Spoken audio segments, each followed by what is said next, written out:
आप नेता नहीं है तो आप क्या हैं? बिहार के बेटा हैं। बिहार का वो बेटा है जिसके जीवन का भी आज के इस दौर में लक्ष्य ये है कि किसी भी तरीके से बिहार को बेहतर बनाया जाए, बिहार को देश के 10 अग्रणी राज्यों में शामिल कराया जाए और बिहार जो कहीं ना कहीं विकास के दौड़ में दूसरे राज्यों के मुकाबले बहुत पीछे छूट गया है, उसको वापस से पटरी पर लाया जाए। लेकिन अब तो आप हार्डकोर एक्टिव इलेक्टोरल पॉलिटिक्स में आ चुके हैं, तो अपने आप को नेता ना मानना, ये मुझे समझाइए। नहीं, मैं बेटा हूं। वैसे तो बिहार में 13 करोड़ लोग कह रहे हैं कि हम बेटा है और उनको कहना भी चाहिए। मैं ये कह रहा हूं कि मैं बिहार का वो बेटा हूं जो सक्षम है। एटलीस्ट दुनियावी नजरिए से मैं सक्षम हूं। राजनीति को समझता हूं, मेरे पास संसाधन है, कुछ एक ट्रैक रिकॉर्ड है। तो वो बेटा जिसके पास ताकत है, और अगर मैं बिहार को सुधारने के लिए प्रयास नहीं करूंगा तो कौन करेगा? बिहार वो राज्य है जिसको ज्यादातर नेताओं ने, दलों ने न सुधर पाने वाला मानकर एक तरीके से छोड़ दिया है। ऐसा नहीं है कि मैंने कभी सोनिया गांधी,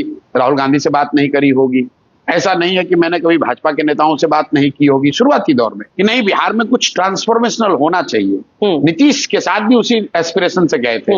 लेकिन मैंने ये पाया अपनी प्राइवेट कॉन्वर्सेशन में कि लोग ये कहते हैं हाँ ठीक है, होना तो चाहिए, लेकिन बिहार नहीं सुधर सकता यार।